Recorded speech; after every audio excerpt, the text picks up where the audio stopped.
Hi friends, मिलते हैं। अब हम मिल रहे हैं सेकंड लेक्चर में, जिसमें मैं बताऊंगी इंस्टीट्यूशन ऑफ सूट। अगर कोई सूट का फाइलिंग होता है तो किस तरह का होता है, अगर हमको उसको कोर्ट में दाखिल करना है तो कैसे होगा। तो ये सेक्शन 26 बताता है कि इंस्टीट्यूशन ऑफ सूट कैसे होना चाहिए। तो सेक्शन 26 अब +1 talks about institution of suit. So let's start our video. Every suit shall be instituted by the presentation of plaint or in such other manner as may be prescribed. तो क्या होगा, suit institute कैसे होगा? By the presentation of plaint यानी वाद पत्र। तो वाद पत्र कैसा होना चाहिए ये हम देखेंगे ऑर्डर 6 में। तो ऑर्डर 6 रीड विथ सेक्शन 26। तो सेक्शन 26 सब क्लॉज 2 ये भी कहता है कि in every plaint fact shall be proved bye affidavit. तो प्लेंट तैयार करने के बाद में, वाद पत्र तैयार करने के बाद में उसके साथ में एफिडेविट भी लगता है। ठीक है, 26 ये कहता है। एक तो सूट जो कोई भी केस कैसे होगा, दाखिल कैसे होगा, वाद पत्र के द्वारा। वाद पत्र के साथ में क्या होगा, एफिडेविट होगा। तो अब हम उसके आगे देखेंगे कि प्लेंट कैसे होनी चाहिए, प्लेंट कैसे बनाना चाहिए। तो वो चलते हैं ऑर्डर 6 में।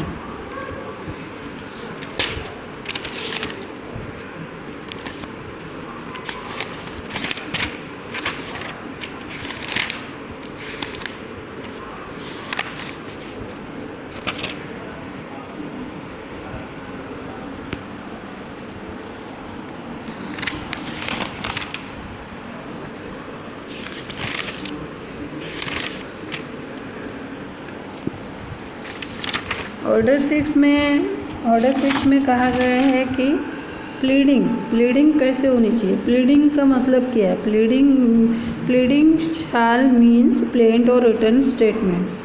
तो प्लीडिंग का मीनिंग है प्लेंट और रिटन स्टेटमेंट। तो प्लीडिंग कैसे होनी चाहिए? तो pleading to state material facts and not evidence. तो जो भी हम अपने केस तैयार करते हैं, वाद पत्र तैयार करते हैं, प्लेंट चलते हम प्लेंट बना रहे तो वाद पत्र बना रहे, तो उन्होंने कहा है ऑर्डर 6 में,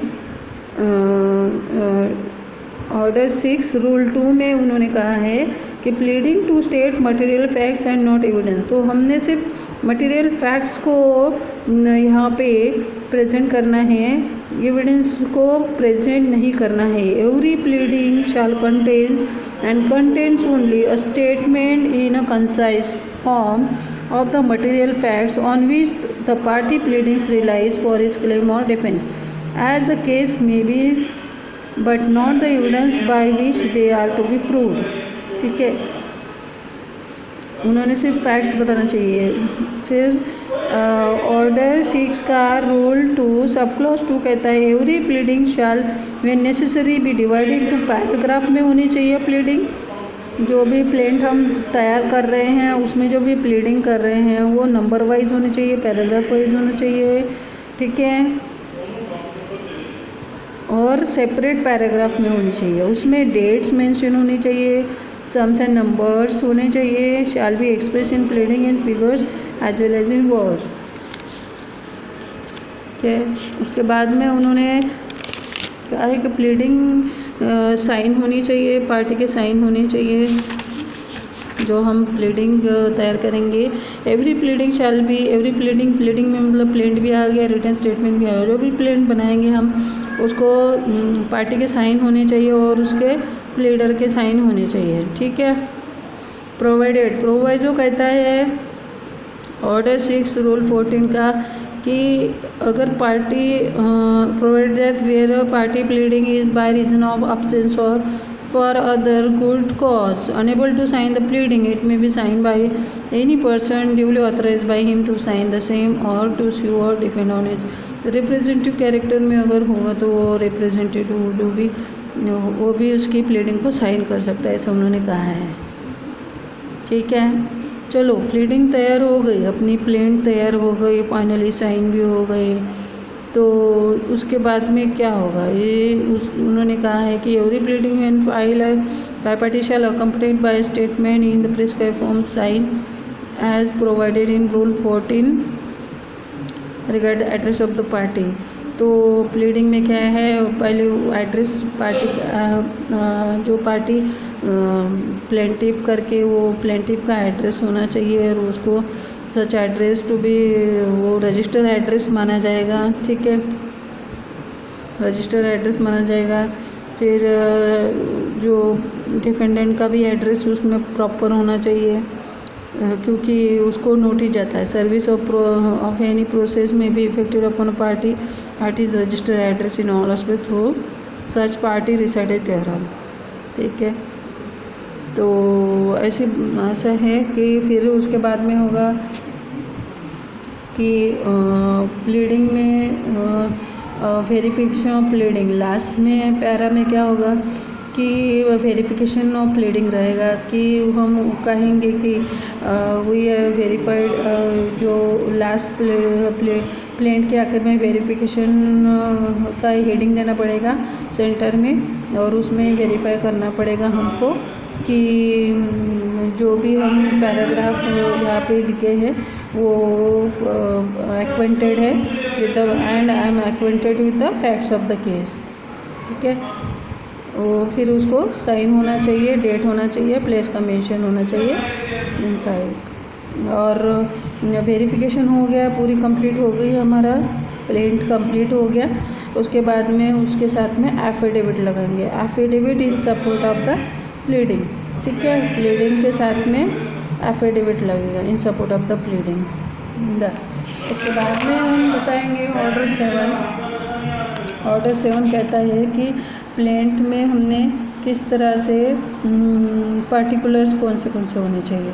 एक तो प्लेंट में क्या होना चाहिए कि नेम ऑफ द कोर्ट सबसे ऊपर में आएगा, नेम ऑफ द कोर्ट। उसके बाद में आएगा कि रेगुलर सिविल सूट है, रेगुलर सिविल सूट नंबर लिखेंगे।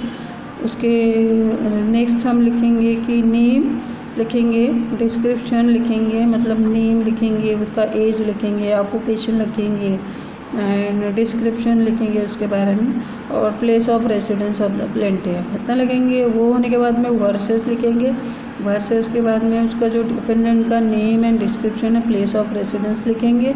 उसके बाद में लिखेंगे कि अगर प्लेंटिफ और डिफेंडेंट माइनर है या अनसाउंड माइंड है उसका स्टेटमेंट देंगे। The fact constitution the cause of action, cause of action कब अरोज हुआ, हमने क्यों यहाँ पे फाइल शूट किया है, जिसका कौन सा कारण है जिसके वजह हमने सूट फाइल किया है वो लिखेंगे। फिर the fact showing that the court has jurisdiction, इस कोर्ट को जुरिडिक्शन है वो क्लॉज डालेंगे। हमको क्या रिलीफ चाहिए वो डालेंगे, मतलब प्रेयर क्लॉज में रिलीफ डालेंगे। The plaintiff has already set up और रिलिंक्विश कोर्ट, वो भी डालेंगे कि सेट ऑफ करना है या कोई पोर्शन को रिलिंक्विश करना है वो मेंशन करेंगे। सबसे पहले उसके पहले जाए जो रिलीफ प्रेयर क्लॉज है उसके पहले हम डालेंगे कि statement of the value of the subject matter of the suit for the purpose of jurisdiction and the court fee so far as the case admits। तो इसकी कोर्ट फीस कितना हम भर रहे हैं, कितना subject matter of the suit है वो क्लॉज डालेंगे। ठीक है, इस तरह के कि वो प्लीडिंग जाएंगे।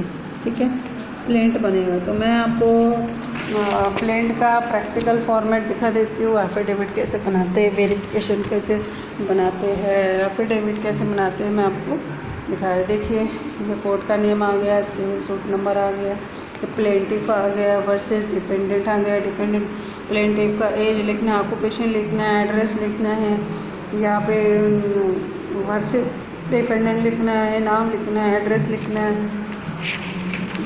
उसके बाद में सूट का टाइटल डालना है। ये मैंने परमानेंट इंजेक्शन का सूट तैयार किया था, suit for declaration and permanent injection. ठीक है, अलॉन्ग विथ वही है restraining the defendant from disposition, वो सूट का टाइटल हो गया। फिर इसमें लिखना है the may it please your honour the plaintiff state and submit as under. तो फिर फैक्ट्स डालने हमने कि क्या क्या हुआ था हमारे साथ में, जो जो हुआ है वो पूरे फैक्ट्स हम यहाँ पे लिखेंगे, ठीक है, जितने भी पॉइंट्स आ रहे हैं फैक्ट्स लिखेंगे, फैक्ट्स लिखेंगे। उसके बाद में आता है फैक्ट्स के बाद में हम लिखेंगे the cause of action accrue to the plaintiff to file a suit for injunction. ये लिखेंगे कॉज ऑफ एक्शन कब उसको एक्योर हुआ वो लिखेंगे, ठीक है। फिर उसके नेक्स्ट में लिखेंगे कि plaintiff is residing with the jurisdiction of this honourable court and the defendant is located in the territory of this honorable, hence the court has each and every jurisdiction to try the matter in the suit. Next डालेंगे the value of the suit, court fees का column डालेंगे that the value of the suit for the purpose of jurisdiction is fixed for rupees, और registrar हमको बता देंगे कि कितनी court fee डालनी है जब हम फाइलिंग के लिए जाएंगे तब, तो ये क्लॉज डालना ज़रूरी है, ठीक है। That no suit has been, ये भी डालना है कि दोनों पार्टी के बीच में पहले इसके पहले कोई सूट नहीं था, नहीं तो ये रिजेक्ट हो जाता है, रेज जुडिकाटा लग जाता है इसके ऊपर। That no suit has been instituted against the defendant on the same or similar cause of action in any other court, including High Court and Supreme Court of India.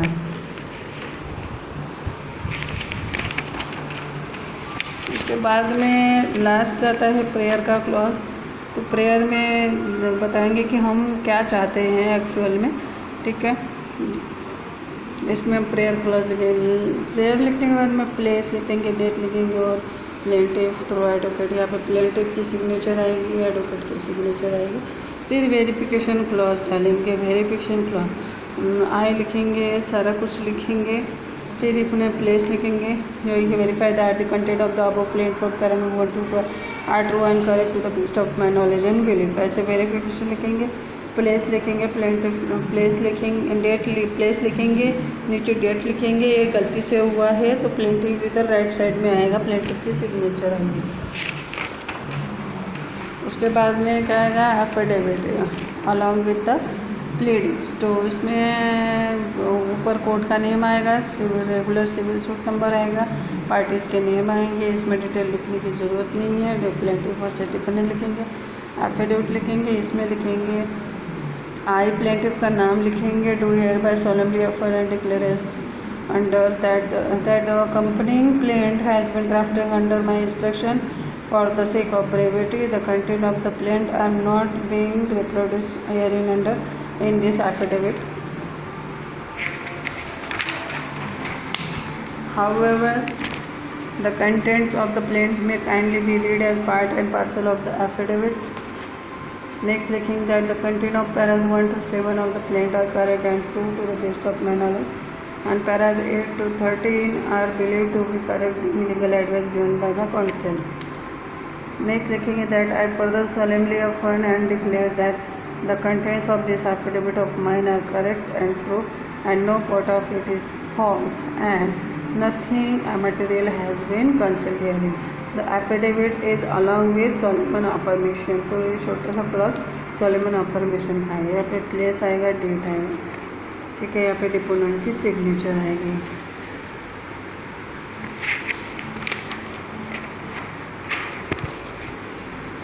है बस इतना ही है। अगर परमानेंट इंजंक्शन के लिए suit डालते हैं तो ये एप्लीकेशन रहती है टेम्पररी इंजेक्शन की, तो नेक्स्ट वीडियो में मैं आपको बताऊंगी।